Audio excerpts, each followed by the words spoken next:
প্রিয় দর্শক, সন্ধ্যা ৬টার থেকে মানে এত পরিমাণ বৃষ্টি হচ্ছে যেটা বললে ভাষায় প্রকাশ করতে পারবো না আপনাদের মাঝে। কারণ সন্ধ্যা ৬টার থেকে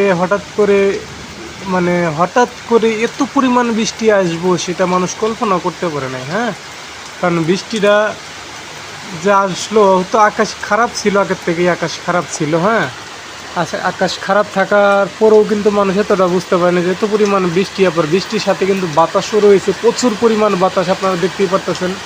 গাছপালা খালি নড়তেছে, মানে এত পরিমাণ বাতাস যেটা এক ধরনের তুফানি বলা যায়। কারণ সাধারণ বাতাস এমন হয় না, গাছপালা একবারে নইরা মানে ঘরে যায় বাড়ি লাগতেছে, মানে বিধি গিচ্ছে। তো এই বৃষ্টিটা হচ্ছে মূলত এইভাবে গাজীপুরই। তো গাজীপুর 17 নং ওয়ার্ডে, পূর্ব চন্দনা 17 নং ওয়ার্ডের নাগবাড়ি আমার বাসা। তো আমি আমার বাসার থেকে দেখতেছি। তো আসলে এটা বলার মতো ভাষা নেই, এত পরিমাণ বৃষ্টি হইতেছে এই এলাকায়। কারণ এরকম বৃষ্টি আমি এর আগে মনে হয় এবার দেখি নাই। হঠাৎ করে এত পরিমাণ বাতাসের সাথে তীব্র বাতাস, তার সাথে আবার আতঙ্কজনক বৃষ্টি, একবারে মানে হিসাব ছাড়া এত পরিমাণ বৃষ্টি আমি আগে দেখি নাই।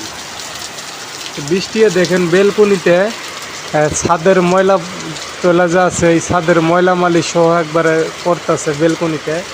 আসলে তারা বাসা কিভাবে করছে আমি জানি না, বেলকনির ছাদের ময়লায় বইরা গেল। আবার পাশেই একটা জানলা খোলা রাখছিলাম, এই যে এই জানলাটা, এটা হচ্ছে একটা জানলা। তো এই জানলার গ্লাসটা একটু খোলা রাখছিলাম যে একটু বাতাস আহুক ভিতরে, কারণ গরম পড়ছিল।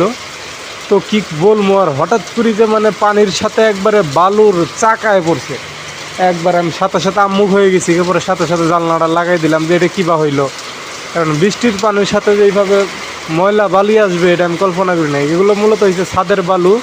তো ছাদের পানি যাওয়ার আর কোনো লাইন করে নাই, তো এই জন্য ছাদের পানিটা একবারে ছাদের যে মরিটা আছে এটা ঘষা একবারে ওয়াল চুয়ে চুয়ে, মানে ওয়াল দিয়ে ঘষা খায় পানিটা আর কি নিচে পড়ে। তো এই জন্য ওয়ালের ছাদের যে সমস্ত ময়লা সেগুলো আর কি বাসাত পড়তেছে, মানে এই জানলা দিয়ে ভিতরে ঢুকছিল। তো দেখেন কত পরিমাণ বৃষ্টি হচ্ছে আর কি পরিমাণ বাতাস, সেটা আপনারা নিজের চোখেই দেখেন। কারণ নিজের চোখে না দেখলে বিশ্বাস করবেন না। তো এখন কিন্তু সন্ধ্যা হয়ে গেছে, সন্ধ্যা 6টা পার হয়ে গেছে গা। এখন বাজে কয়টা, এখন বাজতেছে 6টা 10। তো ফুল 10 মিনিট ধরে বৃষ্টি হচ্ছে এই জায়গায়। হ্যাঁ, দেখছেন শুধু বাতাস আর পানিগুলো, যে বৃষ্টির পানিগুলো বাতাসে কুয়াশার মতো দেখা যাইতেছে, কারণ বাতাসে খালি পানিগুলো উঠতেছে। এত বাতাস, হাই রে আল্লাহ, গাছপালাগুলো একবার সেই নড়ানড়ি করতেছে। দেখেন পাশে একটি আল্লাহ ডাক মারবো, লা ইলাহা ইল্লাল্লাহ মুহাম্মাদুর রাসূলুল্লাহ, সিল্লিক মারবো, লা ইলাহা ইল্লাল্লাহ মুহাম্মাদুর রাসূলুল্লাহ, লা ইলাহা ইল্লাল্লাহ মুহাম্মাদুর রাসূলুল্লাহ, লা ইলাহা ইল্লাল্লাহ মুহাম্মাদুর রাসূলুল্লাহ। একবার বাতাসে আমার ক্যামেরার মধ্যে পানি আয়া পড়ছে, কারণ এই যে ক্যামেরা দেখতেছি গোলা হয়ে গেছে গা। তো ক্যামেরার মধ্যে পানি আয়া পড়ছে, একবারে ক্যামেরার মধ্যে পানি আয়া একবারে ভইরা গেছে। যাই হোক, আপনাদের সরাসরি দেখালাম যে প্রচুর পরিমাণ বৃষ্টি হইতেছে, তার সাথে দমকা বাতাস, হাওয়া, মানে কি বলবো, গাছপালা একবার 1 মিনিট থেকে আরেক মিনিট যাইতেছে। ওইরা আবার বৃষ্টির পানি, এত পরিমাণ পানি যেটা বলার ভাষা নাই।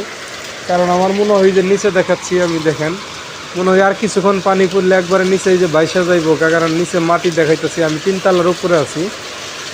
তো নিচে দেখলাম পানি দেখা যাইতেছে শুধু।